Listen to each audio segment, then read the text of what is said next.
அருட்பெரும் ஜோதி அருட்பெரும் ஜோதி தனிப்பெரும் கருணை அருட்பெரும் ஜோதி. நமது சிவசிவ அன்பே சிவம் அறக்கட்டளை குழுவில் பயணித்து வரும் அனைத்து அன்பர்களுக்கும் அன்பான ஆத்ம வணக்கங்கள். இன்றைய நமது சிறப்பு விருந்தினர் அருள்நிதி எம் சோமசுந்தரம் ஐயா அவர்களை வருக வருக என்று அன்போடு வரவேற்கிறோம். இன்றைய தலைப்பு புது வருடத்தை கொண்டாடுவோம். அன்பர்கள் அனைவரும் பங்கு பெற்று பயன்பெறுமாறு கேட்டுக்கொள்கிறோம். எல்லா உயிர்களும் இன்புற்று வாழ்க, வாழ்க வையகம், வாழ்க வளமுடன். அனைவருக்கும் ஆங்கில புத்தாண்டு நல்வாழ்த்துக்கள். வாழ்க வளமுடன் ஐயா. ஸ்டார்ட் பண்ணலாம். வணக்கம், வாழ்க வளமுடன். சிவ சிவ அன்பே சிவம் இந்த இணைய வழி நிகழ்வின் ஆன்மநேய உள்ளங்களே, நல்லதொரு தொடக்கம். ஜனவரி 1. பழையவை கழிதலும் புதியன புகுதலும் என்று சொல்லுவார்கள். அந்த வகையிலே பொதுவாக நாளுக்கு நாள் நம்முடைய வாழ்க்கையில தேவையில்லாத பழைய விஷயங்களை எல்லாம் முற்றிலுமாக விடுத்து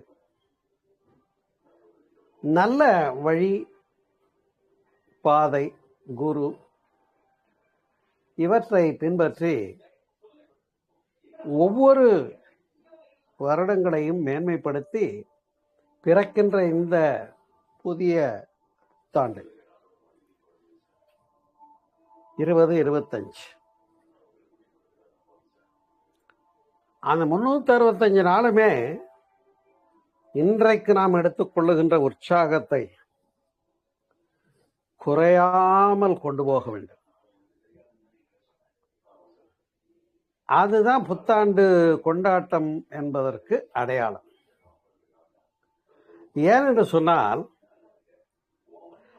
ஒரு நாளிலே கொண்டாடிவிட்டு அந்த மகிழ்ச்சியை முடித்துக் கொள்ளுகிறோமா என்பதுதான் என்னுடைய கேள்வி. ஒரு நாளிலே இந்த ஒரு சிறப்பான ஒரு கொண்டாட்டத்தை, புத்தாண்டு, சரி, அப்ப புத்தாண்டிலே என்ன செய்ய போகிறோம்? புதிதாக ஒரு நோக்கத்தை, லட்சியத்தை அமைத்து கொண்டு அந்த நல்ல ஒரு நோக்கத்தை வெற்றி பெறுவதற்கான செயல்களை என்னுடைய வாழ்க்கையில் அடுத்தா போல செஞ்சுக்கிட்டே போவேன்னு ஒரு முடிவு எடுக்கணும். அதுதான் புத்தாண்டு சபதம் என்று சொல்லப்படும். நீங்க தெரிஞ்சிருப்பீங்க. இந்த புது வருஷத்துல நீ என்ன சபதம் ஏற்க போகிறாய் என்று கேட்பார்கள். அப்படி இந்த புதிய வருடத்திலே நாம் எந்த ஒரு விஷயத்தை கையில் எடுக்கிறோம் என்று சொன்னால்,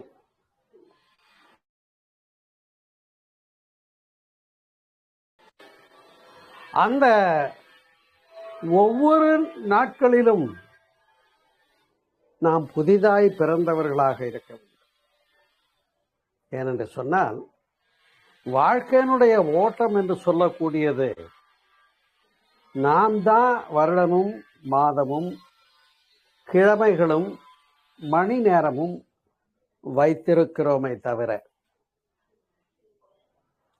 இப்பொழுது என்ன நடைபெற்றுக் கொண்டிருக்கிறது என்று கேட்டால், நிகழ்காலம் என்று ஒன்றில் நாம் இருந்து கொண்டிருக்கிறோம். இதுதான் உண்மையான ஒன்று. அதாவது இறந்த காலம், பாஸ்ட் டென்ஸ்னு ஒன்று சொல்லுவாங்க, தெரிஞ்சிருப்பீங்க. கடந்து போன, முடிந்து போன 24 வருஷமோ அதுல நடந்த விஷயங்களோ நமக்கு மெமரியில வேணா இருக்கலாமே தவிர திரும்ப வருமானா வராது. உண்டா இல்லையா? ஆனால் அதே போல இந்த புதிய ஆண்டில, இந்த ஆண்டு முழுவதும் 12 மாதங்கள், 365 நாட்கள், எல்லா வாரங்களும் எல்லா கிழமைகளிலும் வாரம் ஒரு வகுப்பு நாம் சந்தித்துக் கொண்டிருக்கிறோம். ஆனால் தலைப்பு என்ன? மாறிக்கொண்டே இருக்கிறது. எப்படி நாம் புதிதாக சிந்திக்கிறோமோ அதுபோல நாம் இந்த கணங்களில் புதிதாக பிறந்து மகிழ்ந்திருப்பது என்பது. இதை பி இன் பிரசன்ட் அப்படின்னு சொல்லுவாங்க. தமிழ்ல நிகழ்காலத்தில் இருத்தல் என்பது. அப்ப இது எதற்காக வலியுறுத்தப்படுகிறது என்று சொன்னால், இதுவரையிலே காலங்கள் எல்லாம் கடந்து விட்டது. அதை மீண்டும் நாம் ரீமேக் பண்ண முடியாது. ஆனால் இன்று மாலை என்ன செய்ய போகிறீர்கள் என்பது உங்க கையில தான் இருக்கு. நாளைக்கு நான் என்ன செய்ய போறேங்கிறது என்னுடைய கையில தான் இருக்கு. இந்த வருடம் முழுவதும் முன்னேற்றத்தை நோக்கிய பயணம், அதற்கான ஒரு நோக்கம் ஏற்படுத்தி கொண்டால், அந்த நோக்கம் உதாரணமாக இப்ப இந்த புது வருஷத்துல நான் வாங்கி வச்சிருக்கிற ஒரு மனை, காலி மனை, வீடு கட்டுறதுக்கு பிளாட் வாங்கி போட்டிருக்கேன். அதுல ஒரு வீடு கட்டின இந்த வருஷத்துல வச்சுக்கோ, ஒரு உதாரணத்துக்கு இப்படி ஒரு நோக்கம். இல்லைன்னா ஒரு கார் வாங்கிட போறேன், இல்லைன்னா இன்னொரு வகையில ஒரு சாதனையாளனாக என்னை மாற்றிக்கொள்ள போகிறேன். இந்த நோக்கம் ஒன்று வைத்துக்கொண்டா வாழ்க்கை சிறப்புடையதாக இருக்கும், சுவையாக இருக்கும். வேற ஒன்றும் இல்லை. இல்லைன்னா ஒரு வெறுமை தெரியும். அட என்னப்பா காலையில ஏஞ்சா வழக்கம் போல பல்வளைக்கு, வழக்கம் போல டிஃபன் சாப்பிட்டு, வழக்கம் போல வேலைக்கு போய், மதியானம் வழக்கம் போல சாப்பிட்டு, வழக்கம் போல டீ குடிச்சு, வழக்கம் போல மாலையில பஸ்ஸை பிடிச்சி ட்ரெயினை பிடிச்சி வீடு வந்து நைட்டு சாப்பிட்டு வழக்கம் போல படுத்து தூங்குற ஒரு வாழ்க்கை இல்லை. என்ன வாழ்க்கைன்னு ஒரு நாளைக்கு ஒரு வினா நமக்குள் எழ வாய்ப்பு இருக்கிறது இல்லையா? ஸோ அப்போ இந்த வெற்றிடம் எப்படி நிகழ்கிறது என்று பார்த்தீங்கன்னு சொன்னா, நம்முடைய அன்றாட வாழ்க்கையினுடைய நிகழ்வுகள் எல்லாமே த கிராஜுவல் மூமெண்ட்ஸ், சீரான ஒரு ஓட்டத்திற்கு வந்து விடுகிறது. இதை பிரவாகம் என்று சொல்லலாம். ஒரு அழகான வார்த்தையில சொன்னா, தங்கு தடை இல்லாமல் ஆற்றிலே வெள்ளம் ஓடுகிறது. அப்ப அதை என்ன சொல்லுவோம்? மழை பெஞ்சு தண்ணி தங்கு தடை இல்லாம கொஞ்சமா ஓடலப்பா, அங்க நின்று இந்த ஓரம் திரும்பி இப்படி போகல, முழு ஆற்றிலையும் வெள்ளம் அப்படியே தடையின்றி இரு கரை புரண்டு ஓடுகிறது என்று சொல்லும். அதுபோல நம்முடைய மனம் பிரவாகமாக நிகழ்ந்து கொண்டிருக்கக்கூடிய தன்மையை புரிந்து கொள்ளுங்கள். அப்ப அந்த பிரவாகம் என்ற நிலை எப்படி இருக்கும்னு கேட்டீங்கன்னா, அதை தான் மகிழ்ச்சி என்று சொன்னார்கள். பொதுவாக நாம் எல்லாம் மகிழ்ச்சி என்றால் எண்ணுகின்ற விஷயம் எது என்று கேட்டா,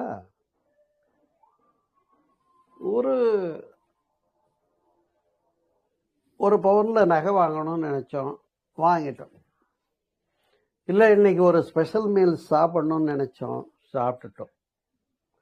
இது மாதிரி புலன் சார்ந்த விஷயங்களிலே பெறப்படுகின்ற இன்பங்கள், மகிழ்ச்சிகள் எல்லாம் நிலையாக இருக்கிறதா என்று திரும்பி பார்த்தோமே என்று சொன்னா, பிறந்ததிலிருந்து இன்று வரையில நிறைய பார்த்திருக்கிறோம், நுகர்ந்திருக்கிறோம், கேட்டிருக்கிறோம், சுவைத்திருக்கிறோம், அனுபவித்திருக்கிறோம். ஆனால் இந்த இன்பங்கள் எல்லாம் சிற்றின்பங்கள் தானே, ஒரு எல்லை கட்டிய இன்பம் என்று சொல்லக்கூடியது. ஏன்னா அது தொடங்குகிறது, முடிந்து விடுகிறது. உண்டா இல்லையா? அதை தெளிவாக சிந்திப்போம். எனவே நாம் புலன் வழியாக அன்றாடம் வாழ்க்கையிலே மேற்கொள்ளுகின்ற, நுகருகின்ற இன்பங்கள் எல்லாம் நிலையானதா என்று கேட்டால் பியூர்லி டெம்பரரி என்ஜாய்மெண்ட்ஸ். ஏன்னா நான் காலையில இன்ன டிஃபன் சாப்பிட்டேன், அதுக்கு இன்ன சட்னி, இன்ன சாம்பார், இதெல்லாம் சாப்பிட்டேன்னு இப்ப சொல்றோம். ஆனால் அந்த சாப்பிட்ட அனுபவம், எக்ஸ்பீரியன்ஸ் வேணா இங்க மூளையில இருக்கலாமே தவிர, நல்ல டிஃபன் சூப்பரா போட்டிருந்தாங்க சாப்பிட்டேன் அப்படின்னு சொல்லாமே தவிர, ஆனால் அந்த சுவை என்ன ஆகல, அந்த வாய் என்ற உறுப்பின் மூலமாக சுவைக்கப்பட்டாலும் கூட, நாக்கு பல்லு இதெல்லாம் துளாவினாலும் கூட, தொண்டைக்குழி தாண்டி போன பின்னால இந்த மகிழ்ச்சி முடிவாகி விடுகிறது. எனவே எந்த ஒரு நம்முடைய உலகபூர்வமான மகிழ்ச்சியும் மெய், வாய், கண், மூக்கு, செவி என்று சொல்லக்கூடிய 5 புலன்கள் மூலமாக பெறக்கூடிய எந்த ஒரு மகிழ்ச்சியுமே பியூர்லி டெம்பரரி என்ஜாய்மெண்ட், முழுக்க முழுக்க தற்காலிகமான மகிழ்ச்சி தான் என்பதை புரிந்து கொள்ள வேண்டும் அன்பர்களே. அப்படி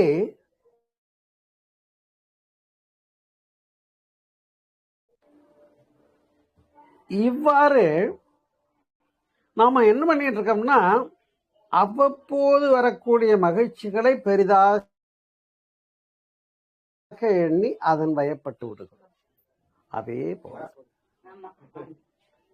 இந்த துன்பங்கள் என்று எடுத்துக்கொண்டாலும் அதுவும் நிலையானதாக இருக்கிறதா என்று கேட்டால், வள்ளுவம் சொல்லுகிறது, இடுக்கண் வருங்கால் நகுக அதனை அடுத்து வருவது அகுதப்பது.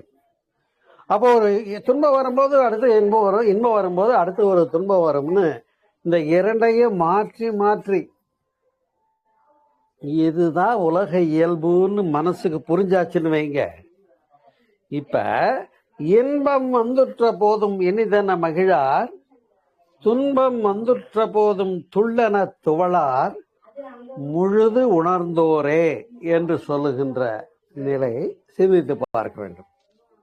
ஏனென்றால் இந்த ஒரு ஞான தெளிவு நம்முடைய சிந்தையிலே வருமானால், இன்பமும் டெம்பரரி தான், துன்பமும் டெம்பரரி தான். ஏன்னா வரும் போகும். இப்ப இதை தான் பிரவாகம் என்ற சொல்லிலே சொல்லும். அங்க கங்கை ஆறு இல்ல காவிரி ஆறு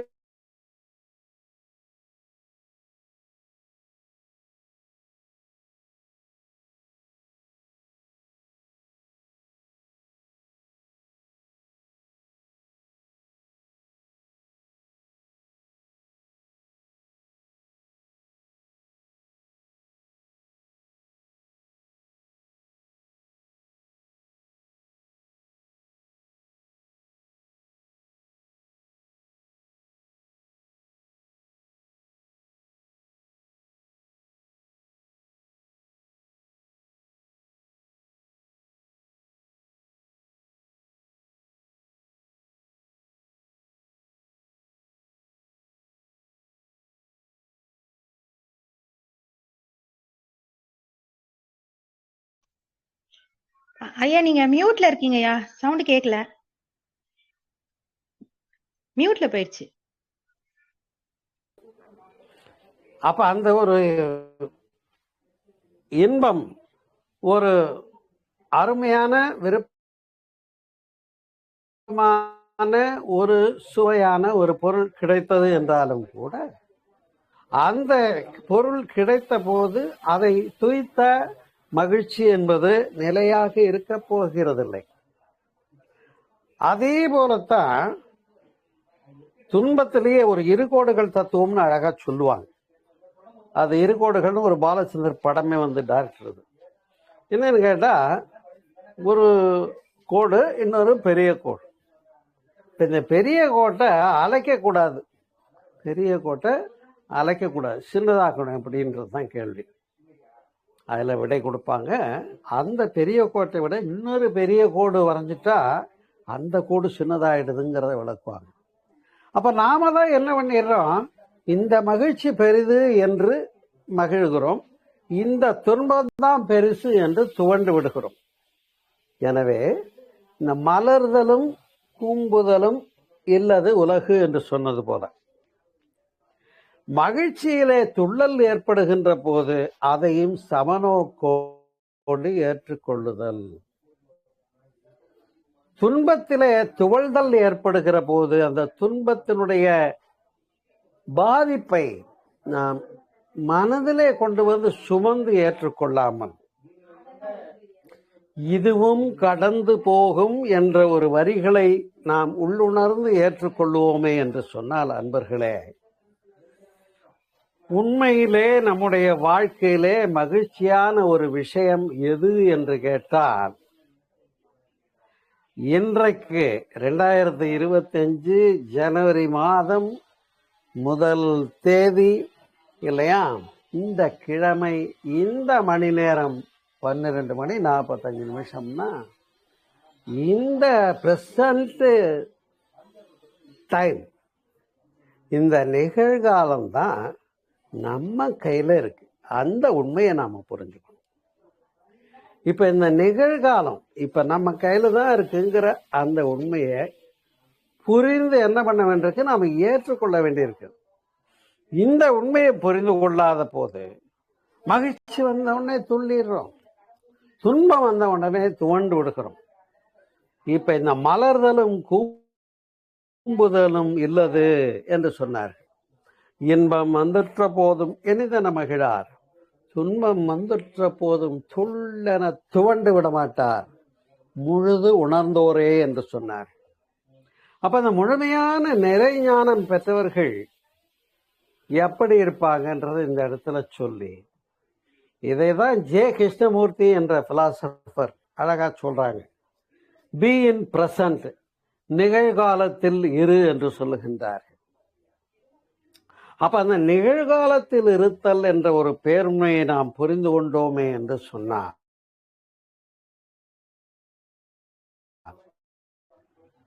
இப்ப 24 வருஷம் போனதும் தெரியாது, 26 வருஷம் வரப்போதை பத்தியும் கவலை இல்லை. இந்த ஆண்டு, இந்த மாதம், இந்த கிழமை, இந்த நாள், இந்த நேரம், ஒவ்வொரு கணங்களும் நாம் புதிதாக பிறந்து வாழ்வோம், வாழ முடியும் என்பதிலே எந்த விதமான ஐயப்பாடும் இல்லை. இது நம்முடைய அகத்தை பொறுத்தவரையிலே நாம் கொள்ள வேண்டிய சமநிலை என்பது ஒன்று. அன்பர்களே, இதே சமநிலைய புறத்தை பொறுத்தவரையில கொண்டு போக முடியுமா அப்படின்னு கேட்டா, புற வாழ்க்கையில தான் நான் முதல்ல சொன்னது போல, இந்த புது வருஷத்தில் நான் என்ன ஒரு நோக்கத்தை லட்சியமாக கொள்ளப் போகிறேன், இந்த புத்தாண்டில் நான் என்ன சபதம் மேற்கொள்ள போகிறேன், இந்த புது வருடத்துல என்ன தொழில் புதுசா தொடங்க போறேன், இதை ஏற்றுக்கொள்ள. ஏன்னா மனித வாழ்க்கை நான் சொன்னது போல சில பல லட்சியங்களை உள்ளடக்கி பயணப்பட்டு கொண்டிருப்பதிலே தான் சுவை இருக்கிறது. ஒரே மாதிரி லைஃப் போகுதுன்னு வைங்க, நீங்களே என்ன சொன்னீங்க, காலையில சாயந்தரம் வரைக்கும் ஒரே மாதிரி போகுதுங்க. இந்த மாற்றம் வேணும்னா என்ன கேட்குறீங்க, இந்த விடுமுறைன்னு ஒன்று இருக்கு இல்லையா, சனி ஞாயிறு விடுமுறைன்னு கவர்மெண்ட்ல அனௌன்ஸ் பண்ணியிருக்காங்க. இப்போ இது என்னன்னா முறையாக நடந்து கொண்டு இருத்தல். அப்ப அந்த முறையா நடக்கிறதுல இருந்து விடுதலை, சிஸ்டமேட்டிக்கல் லைஃப்ல இருந்து ஒரு நாளைக்கு கம்ப்ளீட்டா வெளியே வந்து, அப்பா எந்திரம் போல ஓடிக்கிட்டு இருந்தேனப்பா. இது சென்னைக்காரவங்க கேட்டு பாருங்க தெரியும். காலையில எந்திரிக்க அறக்க பறக்க வேலைகளை முடிச்சுட்டு டிஃபனை சாப்பிடுற சுவை கூட புரியாம பறக்க பறக்க சாப்பிட்டுட்டு ஓடி ஓடி பஸ்ஸை பிடிச்சி ட்ரெயினை பிடிச்சி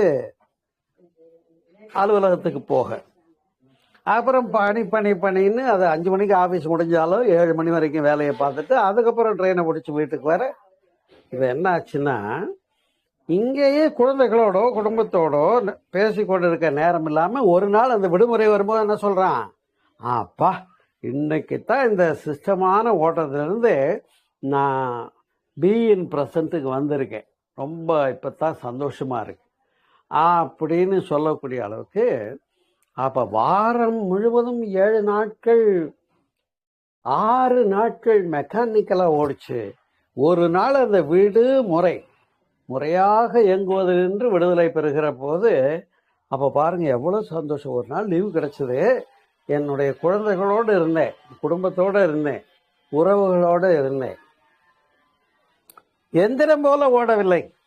அன்றைக்கு என்ன பண்ணேன், காலைன்னு நல்ல எனக்கு பிடிச்ச டிஃபனை பண்ணுங்க, மதியானம் இப்படி அதை அனுபவிக்கலாம், இன்னொரு விஷயத்த கையில் எடுத்துக்கலாம், ஒரு உறவினர் நண்பர் வீட்டுக்கு போய் பார்த்துட்டு பேசிட்டு இருந்துட்டு வரலாம், இரவு அவரோட டின்னர் சாப்பிடலாம். இப்போ என்ன ஆச்சு, ஏதேனும் ஒரு புதிய விஷயத்தை கையில் எடுக்கிற போது இது ஒரு சேஞ்ச் இன் அவர் லைஃப். இந்த மாற்றம் என்று சொல்லக்கூடியது ஒரே மாதிரி போனா போர் அடிக்குதுன்னு நாம தான் சொல்றோம். அதுல ஒரு மாற்றம் வரும்போது நாம தான் மகிழ்ச்சியா இருக்குன்னு சொல்றோம். இது எல்லாமே நம்முடைய மனம் சார்ந்தப்பட்ட உண்மைகள் தானே, வேற ஒன்றும் இல்லை. அப்ப நமக்கு பொருள் வளம் இருக்கலாம், நிலம் இருக்கலாம், பொன் இருக்கலாம், பேங்க் பேலன்ஸ் இருக்கலாம், புரியுதுங்களா? ஆனா இத்தகைய உலகியல் நிறைவுகளும் இதெல்லாம் தேடி ஓடிக்கொண்டிருக்கிறோமே மனிதன். ஆனால் இதனிலெல்லாம் மகிழ்ச்சி நிலையாக இருக்கிறதா என்று கேட்டால் இதில் பெறப்படுகின்ற எந்த மகிழ்ச்சியும் நிலையானதல்ல. நம்முடைய மனம் அகமகிழ்ச்சி என்று ஒன்றை புரிந்து நிற்கிற போது அது கொள்ளை கொண்டு செல்லப்படாதது. எனக்கு சில வேலைகள் இருக்கலாம், ஆனால் அந்த வேலைகளில் ஓடும்போது அது கர்மயோகமாக நிகழ்த்தப்பட வேண்டும். என் கடமையை செய்ய வேண்டியது செய்கிறேன், அவ்வளவுதான். அதில் ஒரு வியப்புக்கும் வேலை இல்லை, அதில் ஒரு எக்ஸைட்மெண்ட்டுக்கும் வேலை இல்லை, துவழ்தலுக்கும் வேலை இல்லை. இது மாதிரி தான் நம்முடைய வருட பிறப்பு இன்றைய தினம் இல்லையா? அதாவது புத்தாண்டில் மகிழ்வோம் என்று சொல்லுகிறோம். அப்போ இந்த புத்தாண்டை கொண்டாட்டம் எப்படி இருக்கிறது என்றால், இப்பொழுது சொன்ன அந்த அகமகிழ்ச்சி என்பது நம்முடைய பரிபூர்ணமான சொத்து என்பதை புரிந்து கொள்ளுவோம். இந்த மகிழ்ச்சிகள் எல்லாம் புறப்பொருள்களிலிருந்து கிடைக்கவில்லை என்பதை புரிந்து கொள்ளுவோம். ஆனால் உலகியல் வாழ்க்கையிலே ஒரு நோக்கத்தை வைத்து அதுக்காக திட்டமிடல், செயல்படுதல், planning and execution. Planning and execution எங்கேயாவது தப்பா போச்சா மீண்டும் பிளானை சரி பண்ணிட்டு செயலாக்கம் காண்பது. எனவே எண்ணம் நம் கையில் தான் இருக்கிறது, அதை செயல்படுத்துவது நம் கையில் தான் இருக்கிறது, வாழ்க்கையை வாழ்வது என்பது நம்முடைய கையில் தான் இருக்கிறது. எனவே வாழ்க்கையை புரிந்து வாழ பழக வேண்டும், வேற ஒன்றும் இல்லை. ஆனால் ரொம்ப பேர் என்ன பண்ணிடுறோம், இந்த நிகழ்காலத்தில் இருத்தல்னு ஒரு அருமையான விஷயத்தையும், ஒரு மகிழ்ச்சி, எப்போதும் ஒரு மகிழ்ச்சி நம்ம மனதில் இருக்கு, நிலையான மகிழ்ச்சி, அதுக்கு பேர் அகமகிழ்ச்சின்னு அதை பகவத்கீதை சொல்லுதுங்கிறதையும் ரொம்ப பேர் தெரிஞ்சுக்கல. என்ன நாம தான் பகவத்கீதையை படிக்கிறது இல்லையா? அப்ப அகமகிழ்ச்சி என்ற சொல்லே நமக்கு தெரியறது இல்லை. அகமகிழ்ச்சிங்கிறது எங்க வருதுன்னா பகவத்கீதையில 2வது அத்தியாயத்துல சிதப்பிரக தரிசனம்னு வருது, நிறைஞானியினுடைய லட்சணங்கள் என்று வருகிறது. அப்ப அந்த ஒரு முழு ஞானி எப்படி இருப்பான்ற பரிபக்குவத்தை அந்த நூலினுடைய அந்த 2வது அத்தியாயத்திலே சொல்லப்பட்ட ஒரு பக்குவமான நிலையை என்றைக்கும் கடைபிடித்து வாழ்கின்ற ஒரு மனிதனுக்கு எது இல்லை? துன்பம் இல்லை. அதை தான் எந்நாளும் இன்பமே என்று சொன்னார். அத ஞானியர்கள் எப்படி சொன்னாங்கன்னா, அகண்ட பரிபூரண, எண்ட்லெஸ், அகண்ட விரிந்த, பரிபூரண முழுமையான பூரண ஞானம், பரிபூரண சச்சிதானந்தம் என்று சொன்னார்கள் இல்லையா? நீ கூட சாய்பாபா கோயிலில் போனால் சொல்லுவாங்க, கேட்டிருப்பீங்க, அகண்ட பரிபூர்ண சச்சிதானந்த சத்குரு சாய்நாத் மகராஜ்க்கு ஜெய் என்று சொல்வார். அந்த சாய்பாபா என்ன சொல்றாருன்னா, நான் எப்பொழுதும் உள்ளவன் என்று ஒரு வார்த்தை சொல்லியிருக்கார். கேள்விப்பட்டிருக்கீங்களா? கிட்டத்தட்ட எல்லா ஞானியர்களுமே அந்த நிலையில தான் இருக்காங்க. நான் இறக்கிறது இல்லை, நான் என்றைக்கும் உள்ளவன் என்று சொல்லியிருக்காங்க. கவனிச்சிருக்கீங்களா? எனவே மகான்கள் ஆன்மா தானே நாமெல்லாம். ஆன்மாவுக்கு அழிவு இருக்கான்னு கேட்டா ஆன்மாவுக்கு, அப்ப அழிவு இந்த பருவுடலுக்கு தான். இது தோன்றும் முடியும், இங்கே தோற்றமும் முடிவும், பிறப்பும் இறப்பும் இது உடலுக்குத்தான். அப்போ மனதுக்கு இல்லை என்று புரிந்து கொள்வோம். அப்ப அந்த மனதனுடைய அந்த பரிபூர்ண மகிழ்ச்சி, மிகச்சிறந்த அந்த உன்னதமான உயர்ந்த ஒரு மகிழ்ச்சி என்றைக்கும் உள்ள பொருளாக இருக்கிறது. அந்த அகமகிழ்ச்சியை புரிந்து கொண்டோமே என்று சொன்னால், இப்பொழுது நாம் எடுத்துக்கொள்ளுகின்ற ஒவ்வொரு நாளும் வருடத்தினுடைய புத்தாண்டாக இருக்கும். ஒவ்வொரு நாளும் புதிதாய் பிறப்போம், ஒவ்வொரு நாளும் புதிதாய் பிறப்போம். ஏன்னு சொன்னா இப்ப கடந்தவை எண்ணி வருந்துவதில்லை, எதிர்காலத்தை நோக்கி மிரள்வதும் இல்லை. இந்த கணங்கள் நம்முடைய கையில இருக்கிறது. நான் தான் செய்யறேன், புரிஞ்சுதான் இந்த கணங்களை நான் பயன்படுத்திக்கிறேன். இந்த நிமிஷம் நான் என்ன செய்யணுமோ நான் மனப்பூர்வமா செய்யறேன், அவ்வளவுதான். அப்ப இந்த ஹோல் ஹார்ட் நம்ம செய்யறத மனப்பூர்வமா செய்யும்போது அதை நம்முடைய உள்ளம் ஏற்றுக்கொள்ளுகிறது. இதை அடாப்டபிலிட்டி என்று சொல்வார், ஏற்றுக்கொள்ளுதல். ரைட், ஒரு துன்பமே வருதுன்னு வைங்க, ரைட், இதுதான் நம்ம தலையெழுத்துன்னு அதுக்கு ஒரு பெயர் கொடுத்து எடுத்துக்கிறீங்களா இல்லையா? ஒரு துன்பம் வருது, உங்களால மாற்ற முயற்சி பண்றீங்க, மாற்ற முடியல, என்ன சொல்றீங்க? இப்படி என்று என் தலையில் எழுதிவிட்ட சிவனும் செத்து விட்டான்னு ஒரு கவியில வரும். அது மாதிரி இதுதான் என் தலையெழுத்துன்னு ஏற்றுக்கிறோம். இந்த ஏற்றுக்கொள்ளும் மனோபாவம் தான் நம்ம நிகழ்காலத்தில் வைத்திருக்கக்கூடிய மிகப்பெரிய சூத்திரம் என்று கூறி இந்த நிலையை புரிந்து கொண்டோமே என்று சொன்னால் நம் வாழ்க்கையில் என்னாலும் புதிதான நாட்களாக, புதிய வருடங்களாக, வருடப்பிறப்பு என்பது முதல் நாளில் மட்டுமல்ல, எனவே வருடத்தினுடைய எல்லா நாட்களையும் புதிதாய் பிறப்போம், புதிதாய் வாழ்வோம். மனதை ஃப்ரெஷ்ஷா வச்சுக்கோங்க.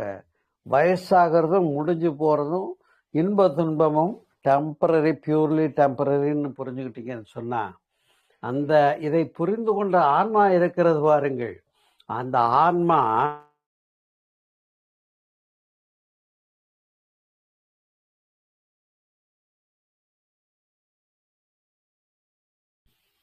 ஏன்னா ஆன்மாவிலே ஏனென்றால் ஆன்மாவை பொறுத்தவரையில் அது இறையின் அம்சம். இறைவனுக்கு அழிவில்லை, ஆன்மாவுக்கும் அழிவில்லை. இந்த உண்மையை புரிந்து கொண்டு நாம் வாழ்கின்ற போது நம்முடைய வாழ்க்கை எல்லா கோணங்களிலும் மிக மிக மிக சிறப்பாக அமைத்து கொண்டு வாழ முடியும். எனவே நாம் அடைவது என்று ஒன்று பெருசா இல்லை, நம்ம கையில தான் இந்த எண்ணம், நம்ம கிட்ட தான் சொல் செயல் இருக்கு.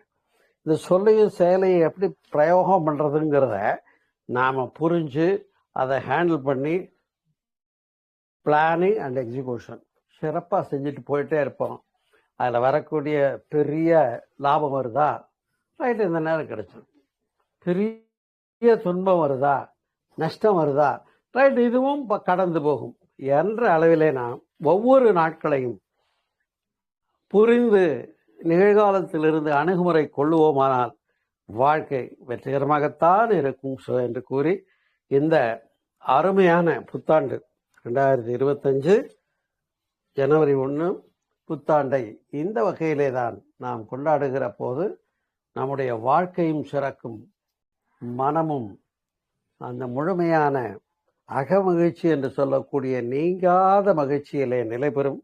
மற்ற நாம் தேடிக்கொண்டிருக்கின்ற மகிழ்ச்சிகள் எல்லாம் பியூர்லி டெம்பரரி என்பதை புரிந்து கொண்ட போது நான் இந்த கணத்தில் வாழ்கிறேன் என்ற பேருண்மையை புரிந்து வாழ்ந்து சிறந்து நிறைவு பெறுங்கள் என்று கூறி இதனையே இந்த புத்தாண்டின் என்னுடைய செய்தியாக உங்களுக்கு அளித்து நீங்களும் உங்கள் அன்பு குடும்பமும் எல்லா வளங்களும் பெற்று சிறப்பாக வாழ பேராற்றலை என்னுள்ளே பெற்று அந்த பேராற்றல் களமாகவே நின்று அந்த முழுமையான கிரணங்களோடும் ஆற்றல்களோடும் நீங்களும் உங்கள் அன்பு குடும்பமும் வாழ்க வளமுடன், வாழ்க வளமுடன், வாழ்க வளமுடன். புத்தாண்டே வருக. ஒவ்வொரு கணங்களையும் அனுபவிப்போம், நிகழ்காலத்தில் இருப்போம், சிறப்போம் என்று கூறி நிறைவு செய்கிறேன். புது வருடம் இன்று மட்டுமல்ல, எல்லா கணங்களும் புதிதாய் பிறப்போம் என்று சொல்லி நிறைவு. நன்றி, வணக்கம். வாழ்க வளமுடன், வாழ்க வாழ்க. ஐயா ரொம்ப ரொம்ப நன்றிங்க ஐயா.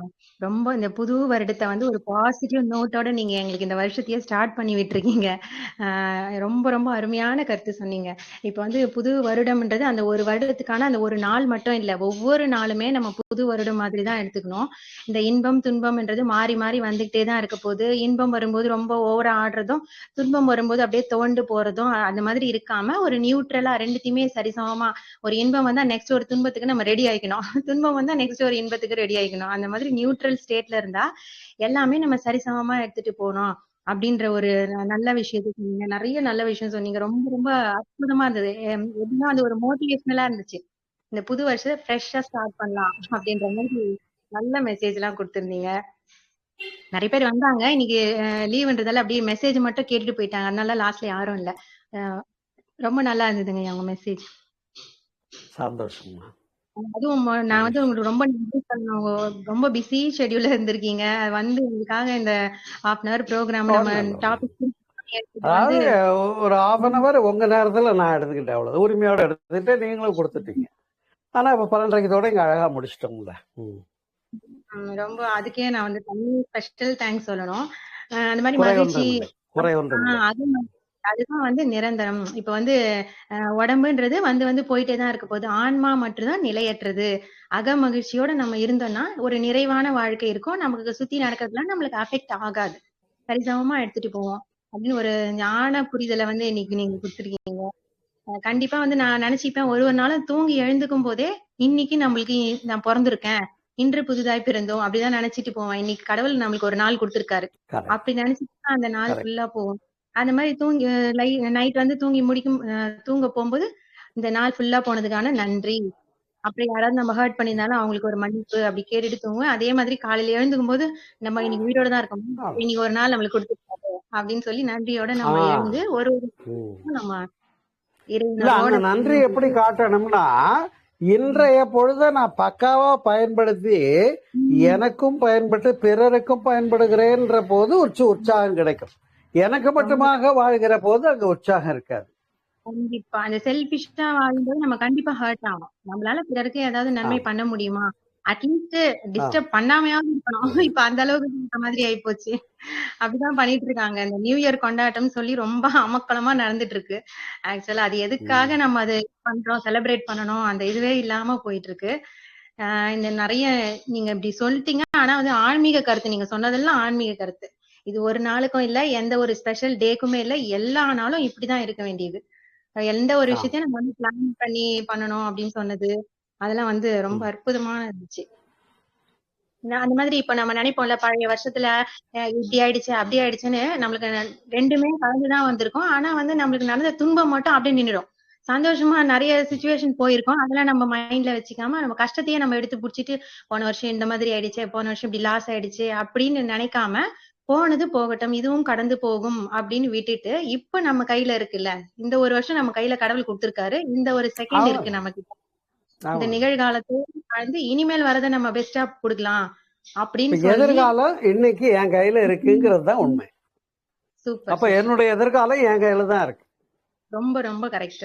இந்த பரமஹம்சர் அந்த ஒரு இதுல சொல்லுவாரு, எதிர்காலம் என்பது நீங்கள் நிகழ்காலத்தில் நடந்து கொண்டும் அந்த நிகழ்வு தான் உங்களுக்கு எதிர்காலமா வரும் அப்படின்னு சொல்லி ரொம்ப ரொம்ப சூப்பர் சூப்பர். நீங்க எல்லாம் அப்படியே கலந்து ஒரு இதுவா கொடுத்து எங்களுக்கு இன்னில இருந்து ஒரு மோட்டிவேஷனலா இருக்கு. ரொம்ப ரொம்ப மகிழ்ச்சிங்கய்யா. ரொம்ப ரொம்ப சூப்பரா இருந்தது. மிக்க மகிழ்ச்சி. நீங்களும் உங்கள் அன்பு குடும்பமும் எல்லா வளங்களும் பெற்று சிறப்பாக வாழ இந்த இனிய நாளிலே, இந்த கணத்திலே, இந்த புது வருடத்திலே, இந்த புதிய நிகழ்விலே அந்த பரிபூர்ண இன்ப நிலையிலே, பேராற்றல் நிலையிலே இருந்து உங்கள் அனைவரையும் வாழ்த்தி மகிழ்கிறேன். நன்றி நன்றி, வணக்கம். வாழ்க வளமுடன், வாழ்க வளமுடன், வாழ்க வளமுடன். மிக்க நன்றி. குழுவில் இணைந்து பயணித்த அனைத்து அன்பு உள்ளங்களுக்கும் மிக்க நன்றி. பாலகிருஷ்ண ஐயா அவர்களுக்கு மிக்க நன்றி. பிரபஞ்ச பேராற்றலுக்கு மிக்க நன்றி. புது வருடத்தை எப்படி கொண்டாடுவது என்ற சிறப்பான சிந்தனையை நமக்காக அளித்த அருள்மிகு என் சோமசுந்தரம் ஐயா அவர்களின் அன்பு குடும்பமும் நல்ல உடல்நலம், நீளாயுள், நிறை செல்வம், உயர் புகழ், மெய் ஞானம் ஓங்கி வாழ்க வளமுடன், வாழ்க வளமுடன். மிக்க நன்றிங்க ஐயா. மீண்டும் நல்லதொரு நிகழ்ச்சியில் சந்திப்போம். வாழ்க வளமுடன். வாழ்க வளமுடன்.